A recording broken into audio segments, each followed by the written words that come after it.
افغان طالبان کی جانب سے پھیلائے گئے پروپیگنڈے کا پردہ چاک، اسپتال کے نام پر عسکری تربیتی کیمپ کا انکشاف۔ وزارت اطلاعات و نشریات نے فیکٹ چیک جاری کر دیا۔ امید اسپتال کو افغان طالبان کی جانب سے نشانہ بنائے جانے کا دعویٰ غلط قرار۔ وزارت اطلاعات کے مطابق اصل ہدف ایک عسکری مقام تھا جہاں دہشت گردوں کے اسلحہ اور بارود کا ذخیرہ موجود تھا، جسے گزشتہ رات درست نشانہ بنایا گیا۔ وزارت اطلاعات نے افغان طالبان کی جانب سے ڈیلیٹ ویڈیو پر سوال اٹھا دیے۔ کابل اور ننگرہار میں فضائی حملوں کے دوران فوجی تنصیبات کو نشانہ بنایا گیا۔ وفاقی وزیر اطلاعات عطا طارر نے افغانستان کے الزامات بے بنیاد قرار دے دیے۔ کہا آپریشن غضب للحق کے تحت کامیابی سے اہداف پر فضائی حملے کیے۔ کابل اور ننگرہار میں فوجی تنصیبات کو نشانہ بنایا گیا جو دہشت گردی کی سرپرستی میں ملوث تھیں۔ کابل میں 2 مقامات پر تکنیکی معاونت کے انفراسٹرکچر اور اسلحہ ذخیرہ گاہیں تباہ کر دی گئیں۔ حملوں کے بعد ہونے والے ثانوی دھماکے بڑے اسلحہ ڈپو کی موجودگی کی واضح نشاندہی کرتے ہیں۔ وفاقی وزیر داخلہ محسن نقوی اور وفاقی وزیر خزانہ محمد اورنگزیب کی زیر صدارت خصوصی اجلاس۔ منی لانڈرنگ اور ہنڈی مافیا کے خلاف بھرپور کریک ڈاؤن کا فیصلہ۔ اجلاس میں واضح کیا گیا کہ غیر قانونی ذرائع سے بیرون ممالک رقوم بھیجنے والے بڑے کاروباری افراد اور اداروں کے خلاف شکنجہ سخت کیا جائے گا۔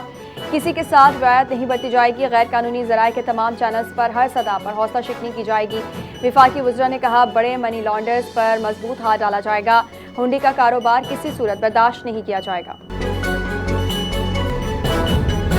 کراچی میں بلوچستان لبریشن آرمی کے خلاف سی ٹی ڈی کو بڑی کامیابی مل گئی۔ شاہ لطیف ٹاؤن ملیر میں مارا جانے والا دہشت گرد بی ایل اے کا اہم کمانڈر نکلا۔ کراچی میں مارا جانے والا دہشت گرد کردم بی ایل اے کا اہم کمانڈر سہیل بلوچ نکلا۔ سی ٹی ڈی حکام کے مطابق سہیل بلوچ عرف گرک فتنہ ہندوستان کا بدنام دہشت گرد تھا۔ سہیل بلوچ پہلے بلوچ لبریشن فرنٹ سے وابستہ رہا، 2022 میں بی ایل اے میں شامل ہوا اور اہم کمانڈر کے طور پر سرگرم رہا۔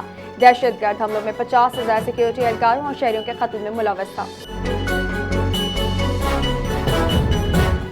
سندھ کے سینئر وزیر شرجیل انعام میمن نے سی ٹی ڈی کی کارروائی کو بڑی کامیابی قرار دے دیا۔ کہا بر وقت اقدام سے شہر کو بڑی تباہی سے بچا لیا گیا۔ دہشت گرد پاکستان میں بدامنی پھیلانے اور ملک کو کمزور کرنے کی کوشش کرتے ہیں۔ دہشت گرد تنظیمیں دشمن ممالک کے ایجنڈے پر کام کر رہی ہیں۔ دہشت گردوں کو اپنے مضمون مقاصد میں کامیاب نہیں ہونے دیا جائے گا۔ پولیس، سی ٹی ڈی اور دیگر قانون نافذ کرنے والے ادارے اسی طرح مؤثر کارروائیاں جاری رکھیں گے۔ سندھ میں ڈیجیٹل گورننس تیز کرنے کا فیصلہ۔ بورڈ آف ریونیو سندھ اور سندھ انفارمیشن ٹیکنالوجی کمپنی کے درمیان معاہدہ طے۔ وزیر اعلیٰ سندھ نے صوبے میں ڈیجیٹل گورننس کے فروغ کے لیے اقدامات میں تیزی لانے کا حکم دے دیا۔ ای اسٹیمپنگ نظام کے معاہدے کی دستخطی تقریب سے خطاب کرتے ہوئے کہا ٹیکنالوجی پر مبنی اصلاحات شفاف، مؤثر اور عوام دوست حکومت کی بنیاد ہیں۔ یہ اقدام شہریوں کے لیے خدمات کو آسان بنانے کے لیے کیا گیا ہے۔ ای اسٹیمپنگ نظام سے جعلی اسٹامپ پیپر کا خاتمہ ممکن ہوگا۔ رحیم یار خان میں بی آئی ایس پی رقم کی تقسیم کے دوران چھت گرنے کے واقعے پر مقدمہ درج۔ ریٹیلر سمیت 4 افراد نامزد۔ ضلع انتظامیہ کے مطابق تحقیقات کے لیے کمیٹی تشکیل دے دی گئی۔ ذمہ داروں کے خلاف سخت قانونی کارروائی کی جائے گی۔ افسوسناک واقعے میں ملبے تلے سے 76 افراد کو باہر نکالا گیا، جن میں 8 خواتین دم توڑ گئیں۔ ایران پر امریکی اسرائیلی جوہری 17ویں روز میں داخل۔ ایران کے دارالحکومت تہران میں یکے بعد دیگرے کئی زوردار دھماکے۔ جوابی حملوں میں اسرائیل میں تباہی مچا دی گئی۔ عراق میں امریکی سفارتخانے پر پھر راکٹ اور ڈرون حملے۔ اماراتی گیس فیلڈ پر بھی ڈرون حملہ ہو گیا۔ تل ابیب میں کئی عمارتیں اور گاڑیاں تباہ ہو گئیں، درجنوں افراد زخمی ہو گئے۔ بیت شمیش پر بھی میزائل داغے گئے۔ اسرائیل میں ہلاک فوجیوں اور شہریوں کی تعداد 15 ہو گئی۔ ایران میں شہادتیں 1500 سے تجاوز کر گئی۔ لبنان میں 900 کے قریب شہری شہید۔ اب نئے ہرمز کھلوانے میں مدد نہ ملنے پر امریکی صدر دنیا سے ناراض ہو گئے۔ کسی کو تانا دیا تو کسی کو دھمکی دے ڈالی۔ میڈیا سے گفتگو کرتے ہوئے کہا ہم نیٹو کے لیے موجود رہے، جب ہمیں ضرورت پڑی تو وہ موجود نہیں تھا۔ ہم نے نیٹو کے دفاع پر اربوں ڈالر خرچ کیے، لیکن ہمارے دفاع کے لیے وہ موجود نہیں۔ صدر ٹرمپ بولے برطانوی وزیر اعظم نے مایوس کیا۔ جنگ جیتنے کے بعد اسٹارمر نے جنگی طیارے بھیجنے کا اعلان کیا۔ برطانوی وزیر اعظم کو بتایا کہ جنگ جیتنے کے بعد آپ کے طیارہ بردار جہازوں کی ضرورت نہیں۔ متحدہ عرب امارات پر حملوں میں ایک اور پاکستانی جاں بحق ہو گیا۔ اماراتی حکام کے مطابق اماراتی فضائی دفاع نے بیلسٹک میزائل حملے کو ناکام بنایا۔ ابوظہبی کے علاقے بنیاس میں میزائل کے ٹکڑے گرے، نتیجے میں ایک پاکستانی شہری جاں بحق ہو گیا۔ متحدہ عرب امارات میں حملوں میں جاں بحق ہونے والوں کی مجموعی تعداد 7 ہو گئی۔ मशरिक़ वस्ती में जंग के बाइस ईरान से हज़ारों पाकिस्तानियों की वतन वापसी का सिलसिला जारी। ईरान से हज़ारों पाकिस्तानी गवादर और चागी के रास्ते वतन वापस पहुँच गए। वज़ीर आला बलोचिस्तान सरफराज बुट्टी ने सोशल मीडिया पर जारी बयान में कहा, ईरान से 28 फरवरी से गुज़िश्ता रात तक 5,615 पाकिस्तानी शहरी गवादर और चागी के रास्ते वतन वापस पहुँचे। 2,117 ईरानी ड्राइवर समेत 431 दीगर गैर मुल्की शहरी भी ईरान से पाकिस्तान पहुँचे। ईरान में पाकिस्तानी सफ़ीर का तिजारत और ट्रांजिट तिजारत के लिए मुकम्मल सहूलत फराहम करने पर हुकूमत ईरान से इज़हार तशक्कुर। मुद्दसिर अली टीपू ने सोशल मीडिया पर जारी बयान में कहा, ईरान ने मुश्किल हालात में पाकिस्तान की ईरान के साथ तिजारत में मुकम्मल सहूलत फराहम की। ईरान के जरिए ट्रांजिट तिजारत के लिए भी मुकम्मल सहूलत फराहम की गई। पाकिस्तान और ईरान के दरमियान ज़मीनी सरहदें मामूल के मुताबिक फ़ाल और तिजारती सरगर्मियाँ जारी हैं। यूएई ने फ़ज़ाई हुदूद आर्ज़ी तौर पर बंद करने का ऐलान कर दिया। अमाराती जनरल सिविल एविएशन अथॉरिटी ने कहा, मुल्की फ़ज़ाई हुदूद को गैर मामूली एहतियाती इक़दाम के तौर पर आर्ज़ी तौर पर बंद किया गया है। इससे कबल अमाराती वज़ारत दफ़ा ने कहा कि वो ईरान की जानिब से मिसाइल और ड्रोन ख़तरात के जवाब में इक़दाम कर रहा है। ईरान ने अहम तेल बरामदी मरकज़ खार्ग ऑयल टर्मिनल पर हमले की सूरत में भरपूर और फैसला कुन जवाब से खबरदार कर दिया। ईरानी अफवाज के तर्जुमान ब्रिगेडियर जनरल अबुल फजल शिकारची ने कहा, अमरीका खार्ग में तेल तंसीबात पर जिस मुल्क से हमला करेगा तो जवाब में उस मुल्क की तेल और गैस तंसीबात पर हमला किया जाएगा। ईरानी फौज जब भी किसी मामले पर वार्निंग देती है तो उस पर अमल भी करती है। तर्जुमान ईरानी अफवाज ने पड़ोसी ममालिक को सरजमीन इस्तेमाल न होने देने का मशवरा भी दे दिया।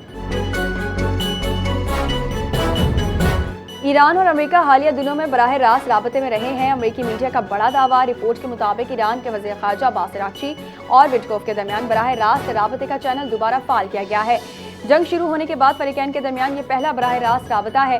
पैगामात में जंग के खात्मे पर बातचीत की गई। ईरानी वज़ीर ख़ारजा ने रिपोर्ट की तरदीद कर दी। कहा, विटकोफ से आखिरी राबता जंग शुरू होने से पहले हुआ था। वफाकी वज़ीर ख़ज़ाना मोहम्मद औरंगज़ेब ने ईंधन की दस्तयाबी के हवाले से मुल्क की पोजीशन तसल्ली बख्श करार दे दी। पेट्रोलियम मसनूआत की निगरानी से मुतालिक कायम काबीना कमेटी के इजलास में मोहम्मद औरंगज़ेब ने कहा, मार्च की ज़रूरियात मुकम्मल तौर पर महफूज कर ली गई हैं। अप्रैल के लिए भी फराहमी यकीनी बनाने की मनसूबाबंदी की जा चुकी है। आलमी मंडी से सप्लाई के मज़ीद ज़राए तलाश किए जा रहे हैं। घबराहट में खरीदारी या गैर ज़रूरी ज़ख़ीरा अंदोज़ी की कोई ज़रूरत नहीं। सिंध हुकूमत ने गुलशन मेमार में ईवी बस सर्विस का आगाज़ कर दिया। 12 बसें गुलशन मेमार से टावर तक सफरी सहूलियात फराहम करेंगी। सीनियर वजीर और ट्रांसपोर्ट शर्जीली नामिमन ने इफ्तिताह कर दिया। तकरीब से खिताब करते हुए उन्होंने कहा कि पाकिस्तान पीपल्स पार्टी की क़यादत की सपोर्ट से आवाम से किए गए वादे पूरे कर रहे हैं। पीपल्स पार्टी दिन रात इस कोशिश में है कि लोगों को रिलीफ कैसे पहुँचाए। सुप्रीम कोर्ट ने कत्ल और दहशतगर्दी के मुकदमे में नामजद तमाम मुल्ज़िमान को बरी कर दिया। जस्टिस इश्तियाक इब्राहिम ने अपीलों पर तहरीरी फैसला जारी कर दिया। अदालत उस्मा ने ट्रायल कोर्ट और हाई कोर्ट का सज़ाए मौत के फैसले को कलअदम करार दे दिया। सुप्रीम कोर्ट ने तहरीरी फैसले में लिखा, मुल्ज़िमान FIR में नामजद नहीं थे, जिसके बाद शनाख्ती अमल मशकूक है। गवाहान का मौके पर मौजूद होना और इतने बड़े हमले में किसी खराज का ना आना गैर फितरी है। मुल्ज़िमान की मुश्तरका शनाख्त पेड कानूनी तौर पर नाकाबिल कबूल और गैर महफूज है। शनाख्त पेड से पहले ही मुल्ज़िमान की शनाख्त पुलिस पर ज़ाहिर हो चुकी। मरियम नवाज एक शफीक माँ की तरह पंजाब के लोगों की खिदमत कर रही हैं। पंजाब में अब हुकूमत खुद चलकर लोगों के घर तक पहुँच रही है। वज़ीर इत्तलात पंजाब असमा बुखारी का बयान। कहा, रमज़ान में अरबों रुपए की इमदाद लाखों शहरियों की दहलीज तक पहुँचाई जा चुकी है। मरियम नवाज वादे नहीं करती, अमली इक़दामात करती हैं। 2 साल में मरियम नवाज ने 100 से ज़ायद मनसूबे शुरू करके रिकॉर्ड कायम किए। आज कोई सूबाई हुकूमत कारकर्दगी में पंजाब के साथ मुकाबला या मवासा नहीं कर सकती। FIA की बेनज़ीर इनकम सपोर्ट प्रोग्राम में मुबश्शिरा करप्शन की तहकीकात के लिए कार्रवाई। मलीर और करंगी दफातर में सर्च और सीजर ऑपरेशन। कार्रवाई के दौरान मोबाइल फ़ोन्स, लैपटॉप और दीगर अहम दस्तावेज़ात बरामद। इब्तिदाई शवाहिद से मालूम हुआ कि एक मुनज़्ज़म गिरोह मुस्तहक़ीन का इस्तेहसाल कर रहा था। तमाम मवाद को कानूनी तकाज़ों के मुताबिक तहवील में ले लिया गया। तर्जुमान FIA का कहना है कि मज़ीद तफ्तीश जारी है। मुलव्विस अफराद के खिलाफ कानून के मुताबिक कार्रवाई की जाएगी। कराची में वैक्यू ट्रस्ट प्रॉपर्टी की बाजियाबी के लिए FIA और ETB की मुश्तरका कार्रवाई। सुप्रीम कोर्ट के अहकामात की रोशनी में भीमपुरा लॉरेंस रोड पर कमर्शियल हिस्से को गैर कानूनी कब्जे से वागुजार करवा लिया गया। कार्रवाई के दौरान 160 दुकानें और 7 गोदाम खाली करवा लिए गए। FBR के मुताबिक तकरीबन 1 एकड़ पर मुश्तमिल इस प्रॉपर्टी की मालियत 27 करोड़ 22 लाख रुपए और मौजूदा मार्केट वैल्यू 2 अरब रुपए से ज़ायद बताई जाती है। कराची के इलाके तारिक रोड पर वाक़ शॉपिंग सेंटर के बेसमेंट में लगने वाली आग पर काबू पा लिया गया। कपड़ों की मार्केट में लगने वाली आग पर काबू पाने के दौरान 2 फायर फाइटर्स धुएं से मुतासिर होकर बेहोश हो गए, जिन्हें अस्पताल मुंतकिल किया गया। बेसमेंट में कायम 2 से 3 दुकानें मुतासिर। चीफ फायर ऑफिसर हुमायूं के मुताबिक बरवक्त कार्रवाई के बायस आग को मजीद फैलने से रोक लिया गया था। वाक़े के बाद मार्केट एसोसिएशन ने फायर ब्रिगेड के एहलकारों की बहादुरी को सराहते हुए 10 लाख रुपए इनाम का ऐलान कर दिया। आलमी और मकामी गोल्ड मार्केट्स में सोना और चांदी 4 रोज सस्ता होने के बाद दोबारा महंगे। पाकिस्तान में फी तोला सोना 1000 रुपये महंगा होकर 5,23,762 रुपये का हो गया।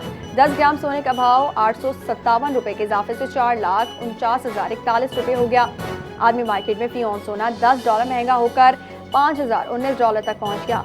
मुल्क में फी तोला चांदी की कीमत 128 रुपये के इजाफे से 8,569 रुपये की सतह पर आ गई। कराची वाले हो जाएं तैयार। महकमा मौसमियात ने शहर कायद में कल गरज चमक के साथ बारिश और यालाबारी की पेशगोई कर दी। महकमा मौसमियात की जानिब से जारी अलर्ट के मुताबिक मगरबी हवाओं का नया सिलसिला आज से मुल्क के मगरबी इलाकों में दाखिल होगा, जिसके असरात सिंध के मुख्तलिफ अजला में भी महसूस किए जाएंगे। जामशोरो, हैदराबाद, ठट्टा, सजावल, बदीन, मटियारी, टंडो मोहम्मद खान, टंडो अलायार, सांगढ़, मीरपुर खास, शहीद बेनज़ीर, दादू में भी तेज हवाओं गरज चमक के साथ बारिश, जबकि बाज़ मकामात पर यालाबारी का भी इम्कान है। पाकिस्तान से हमारी मोहब्बत लाजवाल, हमारी उखुवत और हम आहंगी बेमिसाल। खुदा करे कि ये वतन हमेशा मुस्कुराता रहे। सिंध, पंजाब, बलूचिस्तान, खैबर पख्तूनख्वा, आज़ाद कश्मीर और गिलगित बल्तिस्तान के शहरियों ने यौम पाकिस्तान के मौके पर पाकिस्तानी अवाम ने कौम के लिए अज़्म हिम्मत का पैगाम दे दिया। कहा, हम इस सरजमीन से हैं जहाँ दरिया तारीख सुनाते हैं। सकाफत की खुशबू तो अलग अलग हो सकती है, मगर हमारा परचम एक है, हमारा ईमान एक है। मेयर लंदन ने बरतानवी वज़ीर आज़म के जंग में शामिल न होने के फैसले की हिमायत कर दी। कहा, जंग लंबी हुई तो हम सब के लिए मुश्किलात बढ़ेंगी।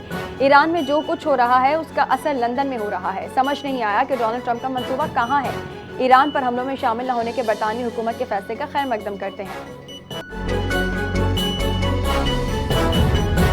ईरान ने वर्ल्ड कप मैचेस अमेरिका से मुंतकिल करने के लिए फीफा से राबता कर लिया। अल जजीरा के मुताबिक ईरान ने मुतबादिल वेन्यू के तौर पर मैक्सिको की तजवीज़ दी है। सदर ईरान फुटबॉल फेडरेशन मेहदी ताज का कहना है, फीफा से मुज़ाकरात जारी हैं। ईरान के वज़ीर खेल फुटबॉल वर्ल्ड कप के बायकॉट का ऐलान कर चुके हैं। फीफा वर्ल्ड कप 11 जून से अमेरिका, कनाडा और मैक्सिको में शुरू होगा। पाकिस्तान सुपर लीग की टीम पिंडीज ने सोशल मीडिया पर टीम का नाम तब्दील करके रावल पिंडीज कर दिया। PSL इंतजामिया की जानिब से फ्रेंचाइज को मुतालिका शहर का मुकम्मल नाम शामिल रखने को कहा गया था। टीम के नाम की तब्दीली के बारे में फ्रेंचाइज की जानिब से कोई बाज़ाब्ता ऐलान नहीं किया गया। और पाकिस्तान सुपर लीग 11 की ऑनलाइन टिकट्स की फरोख्त का आगाज हो गया। शायकीन क्रिकेट ऑनलाइन वेबसाइट के जरिए टिकट खरीद सकते हैं। फिजिकल टिकट 24 मार्च से एक्सप्रेस सेंटर्स पर दस्तयाब होंगी। लाहौर और कराची में जनरल टिकट इंक्लोजर की कम से कम कीमत 250 रुपये रखी गई है। फैसलाबाद में जनरल इंक्लोजर की कीमत 300 रुपये से शुरू होगी। मुल्तान और रावलपिंडी में जनरल टिकट इंक्लोजर की टिकट 400 रुपये रखी गई है।